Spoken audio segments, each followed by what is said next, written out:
સ્વાગત છે તમારું મારી યુટ્યુબ ચેનલમાં. આજે લઈને આવી રહી છું ગુજરાતી લેખન વિકાસ ધોરણ 3.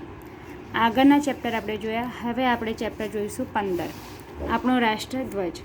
અહીંયા સૂચના આપી છે કે આપણા દેશના રાષ્ટ્રધ્વજનું ચિત્ર દોરો અને તેમાં રંગ પૂરો, અને પછી નીચે આપેલા પ્રશ્નના જવાબ તમારે કૌંસમાં આપેલા શબ્દનો ઉપયોગ કરીને પાના નંબર 25 ઉપર લખવાના છે. તો આ જે ચોરસ આપેલું છે એની અંદર આપણે આપણો રાષ્ટ્રધ્વજ દોરવાનો છે અને તેની અંદર રંગ પૂરવાના છે. હવે અહીંયા કેટલાક પ્રશ્ન આપ્યા છે. પહેલો પ્રશ્ન છે કે આપણો રાષ્ટ્રધ્વજ કેવો છે. તો અહીંયા કૌંસમાં જે આપણને શબ્દ આપ્યો છે એનો ઉપયોગ કરીને આપણે એનો જવાબ લખવાનો છે. પછી આપણા રાષ્ટ્રધ્વજમાં કયા કયા રંગના પટ્ટા છે. તો અહીંયા આપ્યું છે કેસરી, સફેદ અને લીલો.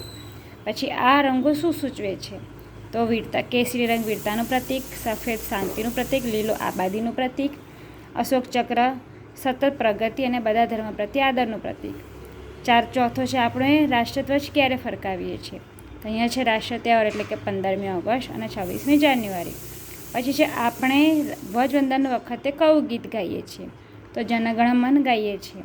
પછી અહીંયા છે રાષ્ટ્રધ્વજનું શું મહત્ત્વ છે. તો દેશની શાન છે. હવે એ પ્રશ્નના આપણે કૌંસમાં શબ્દનો ઉપયોગ કરેલી અને જવાબ જે લખવાનો છે એ આ રીતે થશે. ધારો કે આપણો રાષ્ટ્રધ્વજ કેવો છે. તો અહીં આપ્યું છે કે આપણો રાષ્ટ્રધ્વજ ત્રિરંગી છે. પછી આપણા રાષ્ટ્રધ્વજમાં કયા કયા રંગના પટ્ટા છે. તો આપણા રાષ્ટ્રધ્વજમાં કેસરી, સફેદ અને લીલા રંગના પટ્ટા છે. પછી છે કે આ રંગો આપણને શું સૂચવે છે. તો આ રંગો આપણને શું સૂચવે છે આપણે લખીએ. તો આ રંગોમાં કેસરી રંગ છે એ આપણને વીરતાનું પ્રતીક સૂચવે છે, સફેદ રંગ શાંતિનું પ્રતીક અને લીલો રંગ આબાદીનું પ્રતીક એટલે કે હરિયાળીનું પ્રતીક, અને જે વચ્ચે અશોક ચક્ર છે એ સતત પ્રગતિ અને બધા ધર્મ પ્રત્યે આદરનું પ્રતીક એટલે કે આપણે બધા એક થઈને રહીએ એ ભાવ સૂચવે છે. નંબર 4 છે કે આપણે રાષ્ટ્રધ્વજ ક્યારે ફરકાવીએ છીએ. તો એક તો 15મી ઓગસ્ટ અને 26મી જાન્યુઆરી, આ બે આપણા રાષ્ટ્રીય તહેવારો છે. પછી છે કે આપણે ધ્વજવંદન વખતે કયું ગીત ગાઈએ છીએ. તો ધ્વજવંદન વખતે આપણે જનગણ મન ગીત તો ગાઈએ છીએ અને છેલ્લા વંદે માતરમ ગીત ગાઈએ છીએ, પણ એ આપણે લખવાનું નથી, આપણે ખાલી જનગણ મન ગીત ગાઈએ છીએ એ જ લખવાનું છે. પછી એ રાષ્ટ્રધ્વજ એ શું છે, એનું મહત્ત્વ શું છે. તો રાષ્ટ્રધ્વજ આપણા દેશની શાન છે, આપણને એ અહીંયા બતાવે છે. હવે આપણે ચેપ્ટર 15 પૂરું થાય છે. આપણે ચેપ્ટર 16 જોઈશું કે અહીંયા શબ્દ ચેકી અને વાક્ય લખવાના છે. જે શબ્દ બરાબર ન લાગે તે શબ્દને આપણે ચેકીને વાક્ય ફરીથી લખવાનું છે. અહીંયા આગળ પહેલું છે કે હું ઘરેથી મોડી નીકળી અને કે તેથી પણ નિશાળે સમયસર પહોંચી નહીં. તો અહીંયા વાક્ય બનશે આપણે હું ઘરેથી મોડી નીકળી પણ નિશાળે સમયસર પહોંચી. એટલે અહીંયા ખોટા શબ્દ કયા છે. અને કે તેથી આ શબ્દ આપણે લગાડીએ તો બરાબર લાગે નહીં. જે કે જો હું ઘરેથી મોડી નીકળી અને નિશાળે સમયસર પહોંચી, હું ઘરેથી મોડી નીકળી કે નિશાળે સમયસર પહોંચી, હું ઘરેથી મોડી નીકળી તેથી નિશાળે સમયસર પહોંચી, એ આપણને યોગ્ય લાગતું નથી. બરાબર, એટલે આપણે અહીંયા પણ મૂક્યું છે. આ બીજો શબ્દ છે વરસાદ વરસતો હતો. અહીંયા અને કે પણ આ શબ્દ લગાડીએ તો આપણને વાક્ય બરાબર લાગે નહીં, એટલે આપણે અહીંયા આગળ મૂકીશું તેથી, અને આ જે વધારાના શબ્દ છે એને આપણે ચેકી નાખીશું. બરાબર, જેથી વાક્ય બનશે વરસાદ વરસતો હતો તેથી હું છત્રી લઈ શાળાએ જવા નીકળ્યો. પછી છે ત્રીજો અમે બગીચામાં ગયા અને ખૂબ રમ્યા. એટલે અહીંયા અને આવશે. એવું તો ના થાય કે અમે બગીચામાં ગયા કે ખૂબ રમ્યા, બગીચામાં ગયા તેથી ખૂબ રમ્યા, બગીચામાં ગયા પણ ખૂબ રમ્યા, એ આપણને યોગ્ય નહીં લાગતું, એટલે અહીંયા અને આવશે. બરાબર. પછી નંબર 4 છે શિક્ષકે કહ્યું આવતીકાલે દશેરાની રજા છે.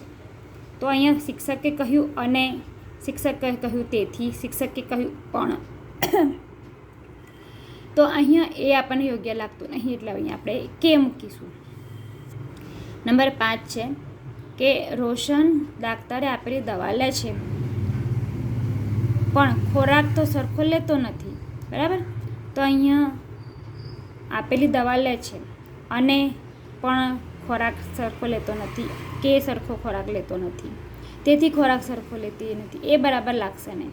એટલે અહીંયા આપણે બનશે રોશન ડાક્ટરે આપેલી દવા લે છે પણ ખોરાક તો સરખો લેતો નથી.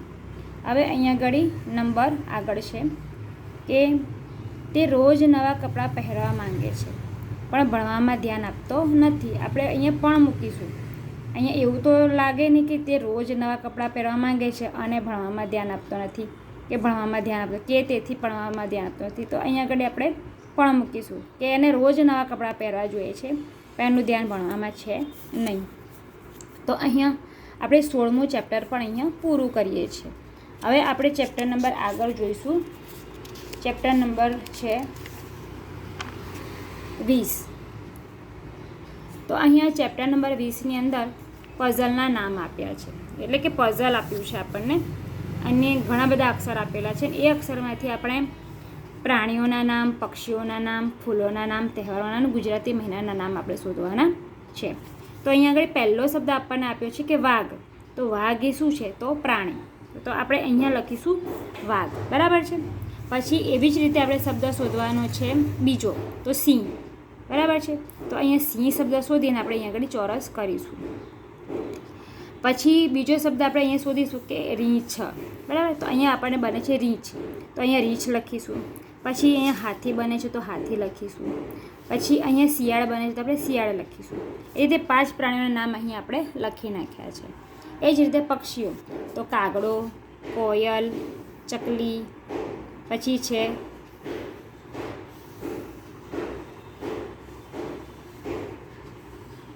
કબૂતર તો અને પોપટ. આ 5 પક્ષીઓના નામ થઈ ગયા.